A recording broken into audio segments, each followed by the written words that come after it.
அறிவோம் ஆன்மீக நாமம் அன்பர்களுக்கு என்னுடைய பணிவான வணக்கம். இன்றைக்கி நம்ம பார்க்க போகிற பதிவு மேல்மலையனூர் அங்காள பரமேஸ்வரி அம்மனை பற்றி தான். வாங்க பதிவுக்குள்ளே போகலாம். அங்காள பரமேஸ்வரி பார்வதி தேவியின் அம்சமானவள். இவங்களை அங்காள தேவி, அங்காள ஈஸ்வரி, பெரியாயி, பூங்காவனத்தம்மன், தாண்டேஸ்வரி, பேச்சியாயி இப்படிலாம் கூட கூப்பிடுவாங்க. அங்காளம்மன் பல கிராமங்களில் காவல் தெய்வமாக வணங்கப்பட்டுட்டே வர்றாங்க. அங்காளம்மனாக பார்வதி தேவி எப்படி அவதாரம் பண்ணாங்க அப்படிங்கிறத இப்போ நம்ம தெரிஞ்சுக்கலாம். சிவபெருமானுக்கு 5 தலைகள் இருக்கிற மாதிரி பிரம்மதேவனுக்கும் 5 தலைகள் இருந்துச்சு. ஒரு முறை பிரம்மதேவன் கைலாயத்துக்குள்ளே நுழையும் பொழுது பார்வதி தேவி தன்னுடைய கணவன் சிவபெருமான் தான் உள்ளே வராரு அப்படின்னு நினச்சிட்டு சுவாமி அப்படின்னு சொல்லி கூப்பிடுறாங்க. இதை கேட்ட பிரம்மதேவன், உன்னுடைய கணவன் யாருன்னு கூட உனக்கு சரியாக தெரியலையா அப்படின்னு சொல்லி ரொம்ப ஏளனமாக சிரித்தார்.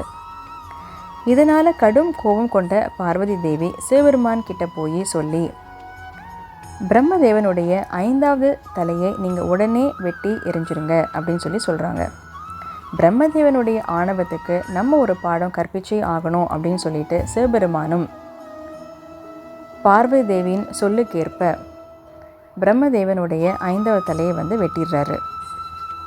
இதை தெரிஞ்ச பிரம்மதேவனுடைய மனைவியான சரஸ்வதி தேவி பார்வதி தேவி கிட்ட போய் ரொம்ப வருத்தப்பட்டு ஒரு சாபம் விடுறாங்க. அது என்ன சாபம் அப்படின்னா, பார்வதி நீ பூலோகத்துக்கு போய் உன்னுடைய அழகெல்லாமே நீ இழந்து கந்தல் கோலமாக அகோர ரூபம் எடுத்து நீ திரிவ அப்படின்னு சொல்லி பார்வதி தேவிக்கு சரஸ்வதி தேவி சாபம் அளிக்கிறாங்க. அந்த சாபத்தின் பலனா பார்வதி தேவி பூலோகத்துக்கு வர்றாங்க. மலை பகுதி அருகில் இருக்கிற ஒரு நந்தவனத்தை நோக்கி தவம் செய்கிறாங்க. அப்போது அங்கே வந்த மீனவ இனத்தை சேர்ந்த ஒரு காவலாளி, எங்களுடைய அரசனுக்கு தெய்வ நம்பிக்கையெல்லாம் கிடையாது, நீங்கள் இங்கே உட்காந்து தவம் பண்ணக்கூடாது, பண்ணிங்கன்னா உங்களுக்கு பேராபத்து, அதனால் இங்கேருந்து நீங்கள் கிளம்புங்க அப்படின்னு சொல்லி சொல்கிறாரு அந்த காவலாளன். உடனே பார்வதி தேவி தன்னுடைய உடலை புற்று மண்ணால் மூடிக்கொண்டாள். நந்தவனத்தில் புற்று உருவானது ஊரெல்லாம் பரவ ஆரம்பிச்சுது. இதை தெரிஞ்சுக்கிட்ட அரசன் உடனே தன்னுடைய பணியாளர்கள்கிட்ட சொல்லி அந்த புற்றை உடைக்கும்படி ஆணையிடுறான். அதே போல் அந்த பணியாளர்கள் புற்றை உடைச்சிடுறாங்க. ஆனால் அந்த மீனவ இனத்தை சேர்ந்த காவலன் மட்டும் ஒரு பிடி புற்று மண்ணை தன்னோட கையில் எடுத்து சேகரித்து வச்சுக்கிறான்.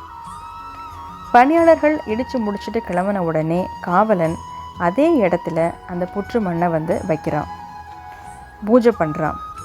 உடனே அந்த புற்று அசுர வேகத்தில் பெருசாக வளர ஆரம்பிச்சுது.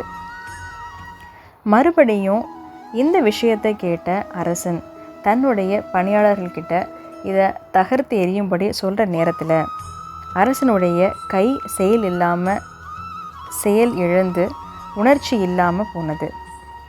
இதை புரிஞ்சுக்கிட்ட அரசன், இது தெய்வத்தினுடைய மகிமை, இது கண்டிப்பாக தெய்வ செயல் அப்படின்னு புரிஞ்சுக்கிட்டு நந்தவனத்துக்கு அன்னையிடம் மன்னிப்பு கேட்குறான்.